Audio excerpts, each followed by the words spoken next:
한 주간 잘 지내셨습니까?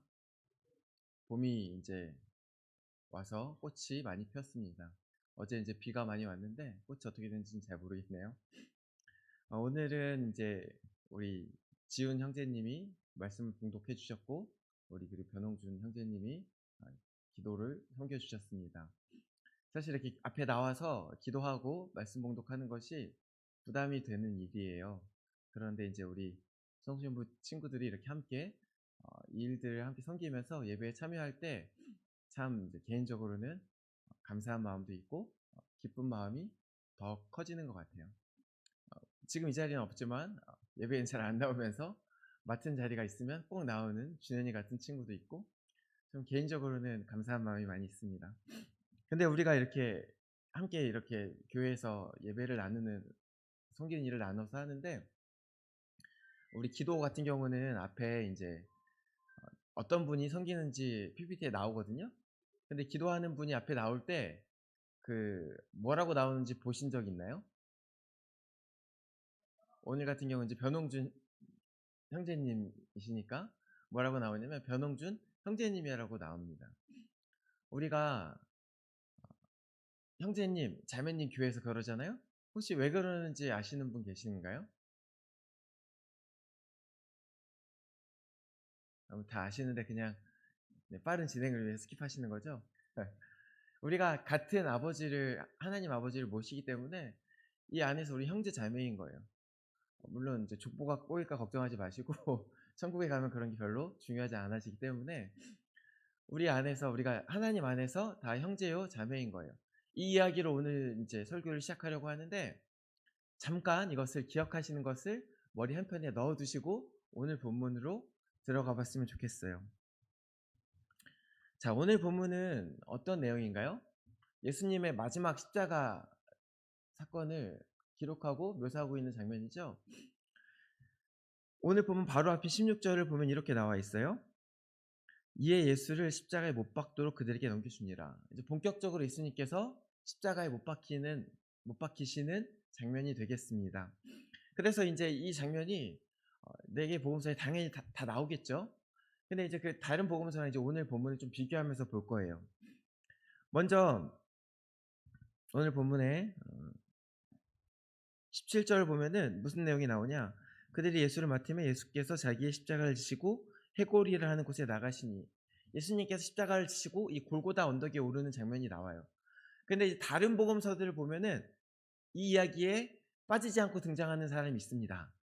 그게 누구냐? 구레네 사람 시몬이에요. 이 사람이 왜 등장하냐면 이 사람이 예수님의 십자가를 같이 졌어요. 아마 지금 이 상황 이제 요한복음에 좀 세세한 내용이 나왔으니까 아시겠지만 예수님이 로마 군병들한테 채찍질을 당했어요. 예수님께서 아마 원래는 건장한 분이셨을 것 같은데 채찍질이 건장한 사람이라도 당하기 어려운 것이었어요. 그걸 당하면 온몸이 만신창이가 되는 거예요. 십자가를 지고 가는 게 너무 어려웠을 거예요, 아마. 십자가가 70kg 정도 됐을 거라고 보는데요. 그게 이제 저 같은 사람이 70kg를 지고 가려고 해도 힘들 텐데, 만약에 채찍질을 당한 다음에 가려고 했으면 얼마나 어려웠겠어요. 가다가 넘어지시고 아마 쓰러지시고 이런 장면들이 반복됐을 거예요. 그래서 아마 제 생각에는 로마 군병들이 아이씨 짜증나 왜 이렇게 자꾸 넘어져 이런 생각을 했을지도 모르겠어요. 그래서 지나가는 사람을 아무나 잡아다가 이제 십자가를 지게 한 거예요. 그게 구레네 사람 시몬이었어요. 억지로 지게 했어요. 그때 이제 로마 군인들에겐 그럴 수 있는 권한이 있었거든요. 그래서 이제 이 사건이 굉장히 중요한 사건이라서 다른 복음서에는 다 기록하고 있는데 오늘 복음서는 기록하고 있지 않아요. 제가 전에 요한복음에 대해 설명할 때 이 요한복음이 다른 복음서가 다 이미 퍼진 이후에 기록되었다 그랬잖아요. 그래서 아마 다른 복음서에 있었던 기록 이상의 이제 다른 세세한 내용들을 알려야 되겠다 이런 의도를 가지고 기록한 것처럼 보이는데, 그런 의도로 보았을 때 구레네 사람 이제 시몬의 이야기는 이미 충분히 알려졌기 때문에 별로 기록할 필요가 없다라고 생각했을지 모르겠어요. 그래서 오늘은 그냥 심플하게 예수님께서 십자가를 메고 올라갔다, 골고다에 올라갔다 이 이야기만 기록하고 있습니다. 그리고 이제 18절도 볼까요? 18절에 보면은 그들이 거기서 예수를 십자가에 못 박을세 다른 두 사람도 그와 함께 좌우편에 못 박으니 예수는 가운데 있더라. 이렇게 또 이제 기록하고 있는데요. 이 이야기도 다른 복음서에는 조금 더 자세히 나와 있어요. 일단 마태복음을 보면은 함께 못 박힌 두 사람이 누구냐? 강도들이에요. 강도들이고 다른 복음서를 보면 이 사람들이 지들은 지가 잘못해서 십자가에 못 박힌 주제에 옆에 있는 예수님을 비판하고 있어요. 비난하고 있어요. 자기는 자기 죄 때문에 십자가에 못 박혔는데 자기 죄 때문에 못 박힌 것도 아닌 예수님을 옆에서 비난하고 있단 말이에요. 그 장면이 다른 복음서들에는 기록되어 있어요. 그리고 심지어 그들 중에 하나가 마지막에 예수님께 회개하고 예수님께 네가 오늘 나와 함께 낙원에 있을 것이다라는 약속을 받았다는 장면까지도 함께 기록되어 있어요. 근데 오늘 본문은 간단하게 그냥 두 사람이 그와 함께 못 박혔는데 좌우편에 못 박으니 예수는 가운데 있더라. 이렇게만 기록되고 있죠. 간단하게 기록하고 있다는 거예요. 그런데 계속 그 뒤로 이어지는 내용들을 보면은 그 이어지는 내용들이 앞과는 사뭇 다른 것을 알 수 있어요. 이제 이 19절부터 17절부터가 이 십자가에 대한 사건인데 17절 18절은 간단하게 기록하고 있는데 19절 이후의 사건은 보다 세세하게 기록하고 있는 것을 우리가 볼 수 있어요. 계속해서 19절 말씀을 제가 한번 읽어볼게요. 19절 말씀입니다. 빌라도가 패를 써서 십자가 위에 붙이니 나사렛 예수 유대인의 왕이라 기록되었더라. 이 이야기도 다른 복음서에 다 나와요. 중요한 이야기거든요. 예수님이 유대인의 왕이라는 것을 빌라도가 써서 붙여요. 근데 이제 이 요한복음에 보면은 설명이 더 길게 나오죠. 일단 뭐가 나오냐, 뭘 이야기하냐면 이 패가 히브리어와 로마와 헬라말로 기록되었음을 추가로 증언하고 있어요. 유대인뿐 아니라 누구라도 읽을 수 있도록 세계말로 굳이 기록한 거예요. 이게 당연히 대제사장들한테는 마음에 안 들었겠죠. 지금 예수님이 이제 왕 되는 게 싫어서 예수님을 거절한 거 아니에요. 그래서 예수님을 어떻게든 죽이려고 엮어서 십자가에 매달았더니 그 위에다가 그 싫어하는 그 말, 우리에게 왕이 없습니다 그렇게 말했는데도 불구하고 유대인의 왕이라고 쓴 거예요. 얼마나 마음에 안 들겠어요. 대제사장들이 그래서 이제 빌라도에게 따집니다. 아니 자칭이라고 쓰세요. 저 사람 우리 왕 아닙니다. 우리 왕 아니니까 자칭이라고 쓰세요. 그래요. 근데 빌라도가요 이미 긁혀 있어요. 왜 긁혀 있죠? 전에 이제 설교 시간에 말씀드렸지만 빌라도가 이 사건에서 발을 빼려고 했거든요. 별로 여기 엮이고 싶지 않았어요. 근데 지금 이 유대인들이 와서 때를 씁니다. 그것도 때를 그냥 쓰는 게 아니라 협박을 가미한 때를 써요. 지금 이 사람을 잡아 가두지 않으면, 이 사람을 지금 반란이라고 잡아 가두지 않으면 당신도 반란입니다. 이렇게 때를 써요. 이런 주장이 나오기 시작하면 이 반란이라는 것은 얘기만 나와도 이제 굉장히 무서운 일이거든요. 나중에 뭐가 어떻게 잡혀갈지 알 수 없는 게 반란이에요. 그래서 빌라도가 사실 예수님이 무죄한 걸 알았음에도 불구하고 이 떼 쓰는 거, 이 협박에 못 이겨서 어쩔 수 없이 예수님을 못 박았어요. 기분이 좋겠습니까? 내가 여기 총독인데, 내가 총독이고 너네 내가 다스리는 백성들인데 너네 내 말 안 듣더니 나한테 이렇게 때를 쓰고 나를 협박까지 해? 얼마나 열받았겠어요 사실은. 근데 어쩔 수 없이 못 박았어요. 근데 그래서 이제 사실은 이 유대인들이 싫어하는 짓을 한 거예요. 일부러 유대인의 왕 이렇게 썼어요. 그것도 히브리어로 쓰고 헬라어로 쓰고 로마말로 썼어요. 히브리어로 썼다는 것은 유대인들 보라는 거예요. 대놓고 보라는 거예요. 너희들 와서 봐라. 로마말로 썼다는 것은 이제 그들을 다스리는 것이 로마잖아요. 공식적인 언어가 로마어였을 거예요. 그래서 로마어로 썼어요. 그리고 마지막으로 헬라어로 썼다는 것은 뭐냐? 그 당시 이 문화권은 헬라 문화권이에요. 그들의 세계관에 있어서 헬라 문화권이 전 세계예요. 전 세계 공통어가 헬라어예요. 지금 만약에 외국에서 우리가 뭐 중국을 가든 일본을 가든 말 안 통하면 무슨 말 씁니까? 영어 쓰죠. 그런 거예요. 그냥 영어로 쓰면 이제 누구나 보라는 그런 언어인 거예요. 그런 것처럼 이 헬라어를 썼을 때 온 세계에 선포하는 거예요. 유대인들에게 선포하고 이 로마 사람들에게 선포하고 온 세계 사람에게 무엇을 선포하는 거예요? 예수님이 유대인의 왕이라는 걸 선포하는 거예요. 빌라도가 일부러 그랬어요. 그래서 결과적으로 어떻게 됐어요? 이 유대인들이 예수님이 우리의 왕이 아니라고 거절하고 죽이려 했지만 결과적으로 그 당시에 가장 공신력 있던 제국 로마의 이름으로 로마 정부의 정권을 위임받은 총독의 이름으로 예수가 유대인의 왕이라는 것이 널리 공포된 거예요. 그런 사건인 거예요. 지금 그것을 사도 요한은 세세하게 이것들을 기록함으로써 보여주는 거예요. 예수님이 유대인의 왕인 것을 유대인들은 거절하였지만 온 우주의 섭리의 흐름 가운데 그것은 오히려 온 세계 가운데 헬라 이 전 세계 가운데 선포되었다. 것들을 지금 세례 요한이 아니 사도 요한이 강조해서 선언하고 있다는 것이에요. 또 이어서 무슨 내용이 나옵니까? 그 다음에는요.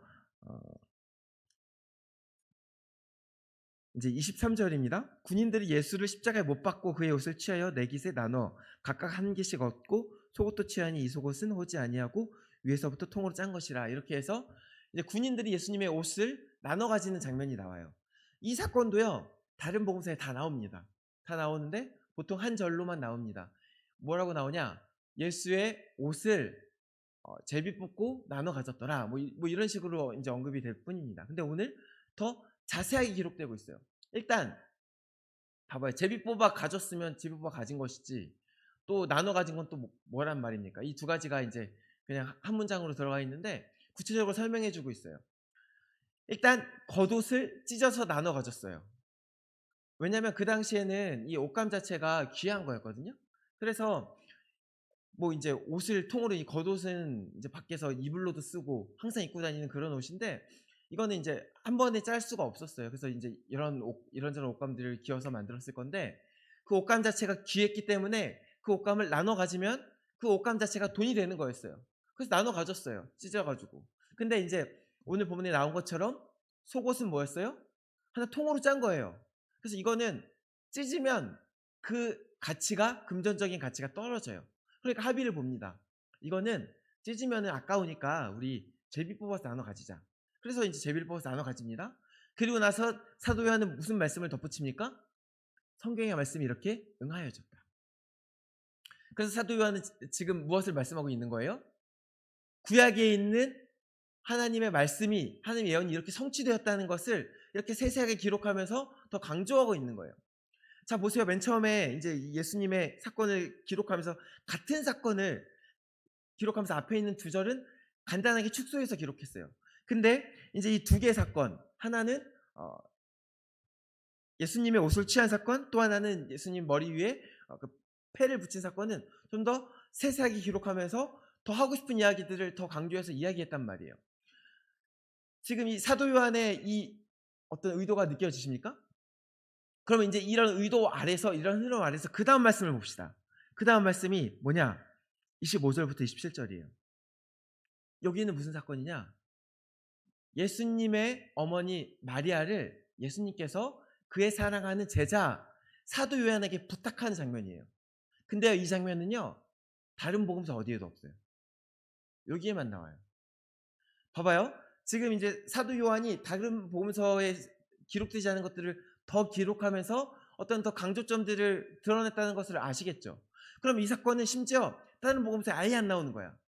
그럼 여기에 얼마나 더 많은 사도 요한의 강조점이 있겠어요? 얼마나 중요한 이야기이길래 다른 복음서는 쓰지도 않았는데 굳이 추가하여 기록하였을까요? 근데 이 내용을 가만히 생각해 보세요. 이 내용 되게 사적인 내용 같아 보이지 않아요? 아, 우리 엄마 좀 잘 부탁해. 그 얘기잖아요. 근데 말씀은 뭐예요? 말씀은 개인에게 주시는 음성이 아니라 교회에게 주시는 공적인 하나님의 말씀이 성경이 되는 거예요. 그럼 이게 우리가 보기에는 이 사적인 게 어떻게 교회에게 주시는 공적인 말씀이 될 수 있을까? 이런 의문이 생길 수 있어요. 근데 이럴 때는 일단 그것을 의심하기 이전에 이유가 있을 것이다 먼저 받고 가는 게 편해요. 거기서 이유를 찾는 거예요. 분명히 교회가 이걸 가지고 치열하게 기도하며 고민했을 거예요. 이것이 왜 우리에게 주신 하나님의 말씀인가? 그리고 분명히 이것 하나님의 말씀이 맞다. 성경의 말씀이 맞다. 우리 교회에 주신 말씀이 맞다라고 하나님 안에서 믿음을 가지고 공포한 거예요. 그럼 우리는 그걸 갖고 다시 고민할 필요가 없고 그 이유를 고민해 볼 필요가 있는 거예요. 왜 그랬을까? 그때 왜 그랬을까? 그러면 이 말씀이 왜 그때 하나님의 말씀으로 선포될 수 있었는지를 살펴보려면 그 당시로 돌아가 봐야 돼요. 초기 교회에게 이 말씀이 예수님이 자신의 어머니 마리아를 이 사도 요한에게 부탁한 장면이 어떻게 읽혔을까? 그 시절로 돌아가 보면 우리가 조금 이해할 수 있어요. 초기 교회가 지금 어떤 상황이었을까요? 요한복음이 언제 쓰였는지 정확하게 알 수는 없지만 아무리 빨라도 주후 90년 이후라고 봅니다. 보통 주 90년에서 120년을 보고 어떤 학자들은 더 뒤도 보긴 하는데 뭐 보통 90년에서 120년 사이를 봐요. 그럼 이제 아무리 빨라도 주후 90년 이후인데 이때는 어떤 때냐? 주 90년에 무슨 일이 있었냐면요. 이제 유대인들 중에 얌리아회라는 게 있었어요. 그래서 이 얌리아 종교회의는 유대교 이제에서 한 회의인데 종교회의인데 여기서 기독교를 정식으로 이단으로 정죄합니다. 그래서 그 전에도 유대교의 박해들은 유대교가 이 교회를 향한 박해하는 것들은 있었어요. 우리 사도행전만 봐도 나오잖아요. 사울이 이제 가장 그 대표적인 사람이었잖아요. 앞장서서 스데반을 죽이고 막 사람들을 죽이고 다녔잖아요. 근데 이 얌야 종교회의에서 아예 기독교를 정죄하는 것은 뭐냐면 이제 아예 어, 공식적으로 이제 결별을 선언한 거예요. 여기는 이제 유대인도 아니야. 너는 이제 이방인 취급하는 거예요. 근데 그 당시에 아직 유대인들은 이방인들을 개 취급했거든요. 그래서 너네 사람도 아니야. 다 때려잡아야 돼. 이렇게 된 거예요. 실제로 유대교에서 엄청나게 탄압을 하고 있었어요. 이게 안쪽으로는 이런 탄압이 있었습니다. 바깥쪽으로는 어떻습니까? 네로 황제 아시죠? 네로 황제 때 이후로부터 유대교 이 기독교를 향한 로마의 탄압은 계속 있었어요. 이미 이 90년 되면 이미 네로 황제 그리고 그 다음 황제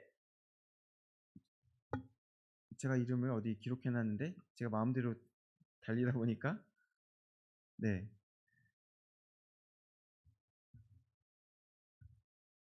도미티아누스 도미티아누스라는 황제에 의해서 한참 지금은 아마 박해를 당하던 때였어요. 이때 박해를 당하는 거는 그냥 지나가다가 너 기독교이냐? 이리 와. 그래서 잡아다가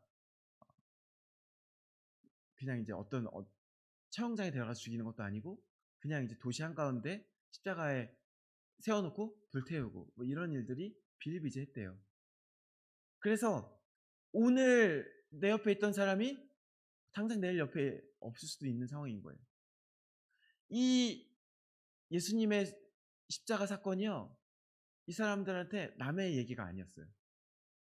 당장 내 얘기였어요. 당장 내 옆에 있는 사람이 이미 죽었고 당장 나도 내일 죽을 수도 있고 지금 저기 십자가에 내 친구가 매달려 있을 수도 있고 내 자녀가 매달려 있을 수도 있고 그런 상황이었어요. 그런 상황에서 예수님의 십자가 사건이 남의 얘기가 아닌 이 상황에서 오늘 본문이 어떻게 들렸을까요? 예수님께서 사도 요한한테 부탁하셨어요. 내 어머니를 부탁한다. 네가 아들이 되어라. 부탁하셨어요. 그럼 이 부탁이 교회에 어떻게 들렸겠어요? 당장 순교자들이 교회에 엄청 많은데 그 가족들을 부탁하는 말씀으로 들리지 않았을까요? 교회가 예수님의 이름을 위해 죽는 자들을 그리고 그 가족들을 책임지고 어머니로 아들로 삼아서 형제로 삼아서 그들을 책임지라고 하시는 그 부탁으로 들리지 않았을까요? 그래서 이거는 교회를 향한 메시지예요. 그러면 오늘 우리는요? 오늘 우리에게까지 와보신 한 걸음 더 나가서 우리는 순교자가 없잖아요. 이 속에 순교하신 가족 안 계시죠? 그리고 우리 가운데 당장 누가 순교할 거를 두려워하고 살고 있지 않죠. 그러면 이건 이제 우리랑 상관없는 얘기일까요? 초기 교회에는 하나님께 주신 말씀이 맞고 오늘 우리는 순교자가 없으니까 우리와 상관없는 말씀일까요? 그건 또 아니에요. 우리가 주목해야 할 게 하나 있어요. 예수님이요 사도 요한한테 이렇게 이야기하셨어요. 보라 내 어머니라. 그리고 이제 어머니한테는 이렇게 어머니 마리아한테 이야기하셨어요. "여자여 보소서 아들이나이다." 아들입니다. 근데요 생각해 보세요. 예수님이요 동생들이 있었어요. 완전 이제 홀 어머니를 모셔서 이제 내가 십자가에 매달리면 이제 우리 어머니 아무도 책임질 사람 없으니까 "제자야 우리 어머니 누가 책임지냐. 네가 책임져 줘라." 이렇게 얘기한 게 그런 상황이 아니에요. 장성한 아들이 적어도 4 명은 있었어요. 그렇게 알고 있어요. 딸도 있었고요. 제가 아들을 이제 이야기하는 건 뭐냐면 그 당시는 아들이 있어야 부양이 되는 시대였기 때문에 그래요. 아들이 동생이 넷이나 있는데 그럼 동생 불러다가 "얘야 이제 네가 장남이다. 우리 어머니는 네가 잘 모셔야 된다." 이래야 되는 거 아닌가요? 우리 정서에 따르면? 지금 이 예수님이 사도 요한의 집이 아니면 갈 곳이 없는 상황이 아니었다니깐요. 그런데도 맡긴 거예요. 그것은 무엇을 얘기하는 거예요? 단순히 어떤 생계의 필요를 넘어서 순교당한 자의 어떤 필요를 넘어선 예수님 명령이 있는 거예요. 그것이 무엇이냐? 마가복음 10장 29절 30절에 있는 예수님의 예언에 대한 성취예요. 마가복음 10장 29절 30절 제가 읽어볼게요.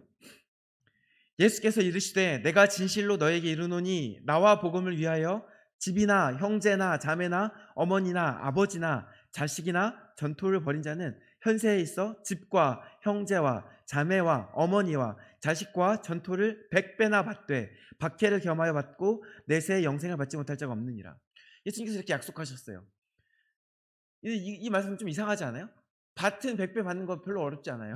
뭐 그냥 물리적으로 복을 많이 받나 보다 생각하면 돼요.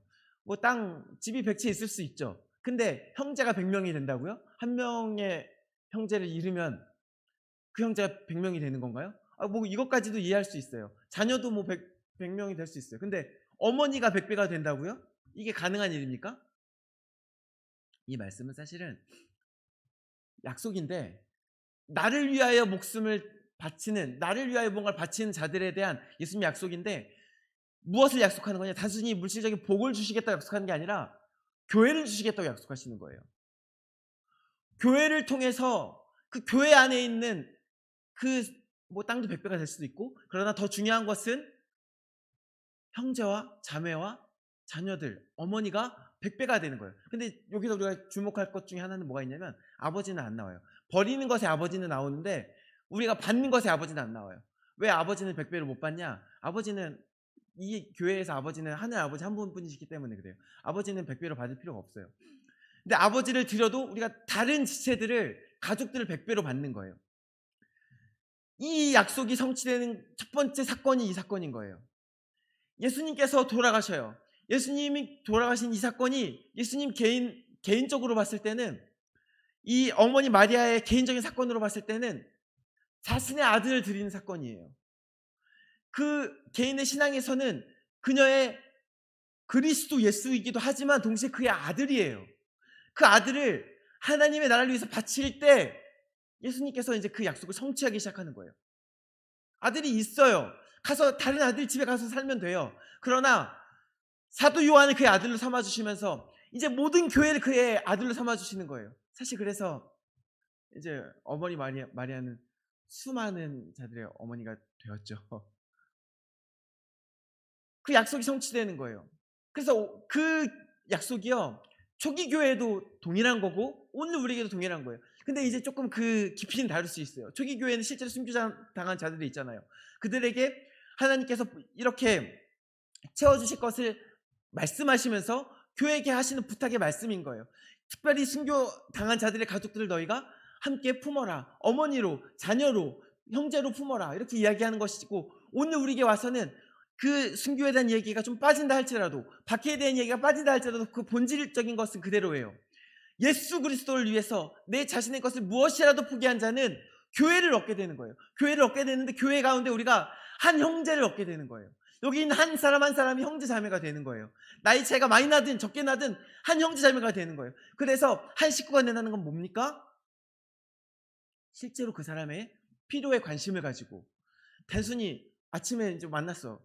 우리 은찬이 아침 밥 먹었니? 이렇게 물어봐서 안 먹었어요. 배고파요. 그러면 이제 너 배고프구나. 그래서 돌아서는 것이 아니라 너 배고프면 뭐라도 줄까? 뭐라도 챙겨줄까? 내가 나가서 밥이라도 사줄까? 그러면서 서로의 필요를 채워주는 것, 서로의 필요에 관심을 가지는 것, 서로의 안녕에 관심을 가지는 것, 그게 가족 아닙니까? 그리하여 때로는 어디 가서 우리 지은이가 맞고 왔어. 그럼 우리 은창이가 가가지고 야 우리 지은이 때리지 마 그러면서 같이 화내줄 수도 있는 것, 그게 가족 아닙니까? 우리가 이 한 가족이 된다는 거예요. 서로 사랑하는 한 가족이 된다는 거예요. 그리하여 100배 어쩌면 그 이상의 것을 받는다는 거예요. 그 말씀을 예수님께서 첫 열매로서 보여주고 있는 본문이 오늘 본문인 거예요. 그리하여 초기 교회에게 부탁하시고 오늘 우리에게 부탁하시는 것은 무엇이에요? 옆에 있는 형제 자매들을 한 식구로서 어머니로, 자녀로, 형제로, 자매로 모시라는 거예요. 그래야 우리가 한 공동체를 이루는 겁니다. 사랑하는 성도 여러분, 우리가 서로가 서로를 형제로 받아들일 수 있기를 원해요. 신앙생활은 단언컨대 혼자 하는 것이 아니에요. 혼자서 집에서 예배드리고 그거 하나님 뜻 아니라고 제가 분명히 말씀드릴 수 있어요. 모이는 것이 하나님의 뜻이에요. 모여서 한 가족을 이루고 서로 사랑하고 그 속에서 사랑하는 기쁨을 누리시고 사랑받는 기쁨을 누리시는 가운데 자라나셔요. 어디까지? 예수님의 장성한 분량까지. 그 과정 가운데 필연적으로 우리가 해야 되는 것은 무엇이냐? 한 가족이 되어 서로 형제를 사랑하는 거예요. 그 일들을 이루어가는 저와 여러분 되시기를 소망합니다. 특별히 우리 청소년부 친구들 어릴 적부터 이미 같이 지낸 형제들 같죠? 그 마음을 잃지 마시고 서로 사랑하며 내 것을 나눠주기를 지금도 별로 아까워하지 않는 것 같긴 하지만 아까워하지 않는 우리 형제들 되기를, 형제 자매들 되기를 간절히 축원합니다. 함께 기도하시겠습니다. 우리를 한 가족으로 부르신 아버지 감사합니다. 하나님, 우리가 서로를 더욱더 사랑하고 서로의 필요에 실질적으로 관심을 가지고 또 나의 것을 나눠줄 수 있는 한 가족, 한 형제가 될 수 있게 예수 그리스도 안에서 하나가 될 수 있게 은혜를 베풀어 주시옵소서. 날마다 주님 앞에서 자라나기를 소망합니다. 감사드리며 예수 그리스도 이름으로 기도드립니다. 아멘.